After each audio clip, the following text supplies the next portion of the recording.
बच्चों, मैं DS मौर्य आज एक नए वीडियो के साथ क्लास एर्थ के लिए इसके आगे तो आपको बताया जा चुका है, एक्सरसाइज भेजी गई है, लेकिन अभी एक चीज़ ये महत्वपूर्ण छूटा हुआ था। लेसन 2 में जो दिया गया है ग्रामर में पेज, इसका हम भेज देंगे। Singular and plural use of noun, यानी नाउन का सिंगुलर और प्लूरल प्रयोग कैसे करते हैं। तो कुछ रूल्स दिए गए हैं, इसके हिंदी हम बता दे रहे हैं। इसको आप कॉपी में लिख लीजिएगा और समझ लीजिएगा, फिर एक्सरसाइज कीजिएगा, करेक्शन करा देंगे।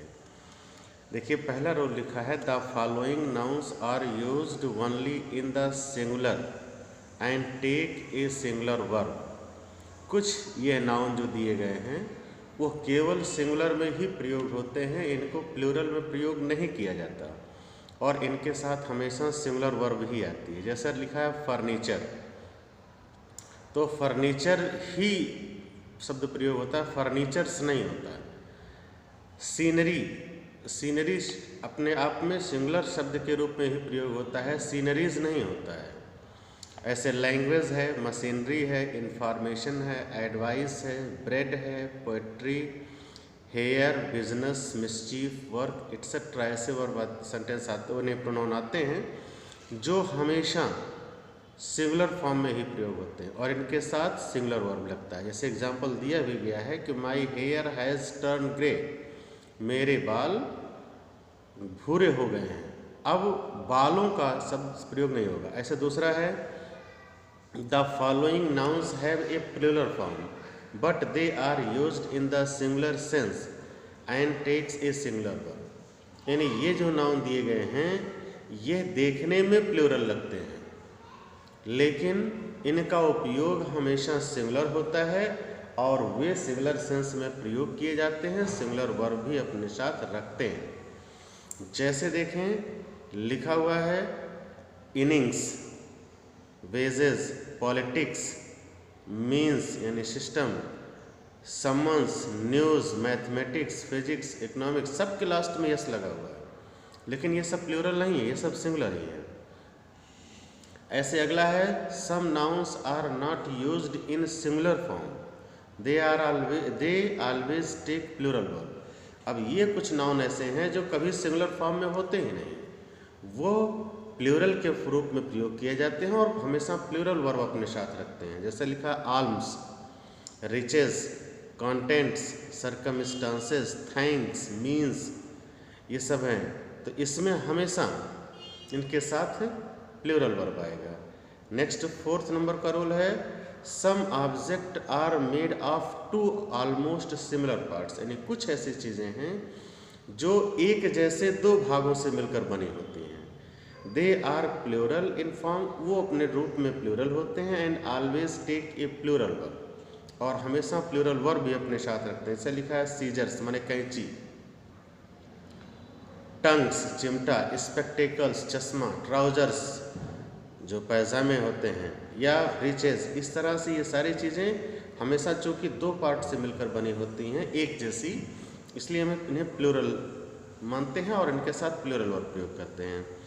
5th रूल है, सम कलेक्टिव नाउन्स, कुछ समूहवाचक संज्ञाएं जो होती हैं, दो सिंगुलर इन फॉर्म, यद्यपि अब देखने में ये सिंगुलर लगते हैं, always take a plural verb, फिर भी हमेशा अपने साथ प्लूरल वर्ब लेते हैं। जैसे लिखा हुआ है, who are those people, who शब्द हो गया तो आर हो गया, ये सिंगुलर प्लूरल दोनों में हालांकि यूज होते हैं। दीज पोल्ट्री और माइन, अब ये पोल्ट्री शब्द हो गई, यानी पीपल जैसे है तो ये पीपल शब्द हो गया। फिर लिखा हुआ है, whose are these cattle, cattle शब्द है, कैटल्स नहीं लिखा हुआ, कैटल है लेकिन जानवरों के झुंड को कहते हैं। द लोकल जेंट्री, जेंट्री शब्द है, तो ये सब है जो देखने में सिमिलर लगते हैं लेकिन हमेशा अपने साथ प्लूरल वर्ब रखते हैं। Gentry, folk, poultry, cattle, people, ये सब इस तरह से। तो इन रूल्स को लिख लीजिएगा। अभी एक और बचा है, लेकिन ध्यान रहे कि जैसे उस चैप्टर का नाम लिखने की कोई ज़रूरत नहीं, केवल इतना लिखना है, ये singular and plural use of nouns heading डालिए और ये रूल्स लिख डालिए। इसके बाद 6वां रूल है, a noun when put in the position of an adjective and having a number before it never takes a plural form। यानी कोई भी नाउन जब वो ऐसे स्थान पर यूज हो जिसके साथ एडजेक्टिव का प्रयोग हुआ हो, यानी एडजेक्टिव के स्थान पर प्रयोग है, एडजेक्टिव जैसा काम कर रहा हो, और उसके साथ न्यूमेरिकल वर्ड्स टाइप में जैसे 1 2 3 4 5 इनकी इंग्लिश लिखी गई हो, तो यह कभी भी प्लूरल वर्ब अपने साथ जैसे लिखा है तो प्लूरल वर्ब नहीं रखते हैं, इनके साथ प्लूरल वर्ब का प्रयोग नहीं होता। जैसे लिखा है it was a 3 hour test, तो आवर शब्द जो है घंटे का जो लिखा हुआ है वो आवर्स नहीं है, 3 आवर टेस्ट है।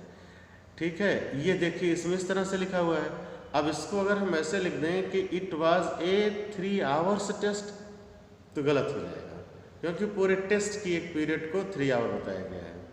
He has a 10 year old son, तो 10 ईयर ओल्ड सन सही है, लेकिन अगर 10 ईयर्स ओल्ड सन लिखें तो गलत हो जाएगा। तो इस रूल्स को लिख करके और इसके बाद टेस्ट योरसेल्फ एक्सरसाइज दी गई है, 24 सेंटेंसेस में है, इसको आप लोग कर लेंगे। जो मतलब दिक्कत रहेगी हम करेक्शन करा के भेज देंगे अगले दिन। और आपका चूँकि हाफ ईयरली एग्ज़ाम आने वाला है तो टेक्स्ट बुक पोर्शन में 1 से लेकर के 7 लेसन तक ये आपका आएगा। और पोएम्स भी याद रखना है, पोएम भी लिखने के लिए आ सकती हैं। ऐसे भेजे थे 4-5, उसमें से ऐसे भी तैयार करना है आपको, और एक आध एप्लीकेशन आ सकते हैं, और फिर इस जितनी भी एक्सरसाइज ग्रामर की कराई गई हैं ये सारी एक्सरसाइज में से आ सकता है। धन्यवाद।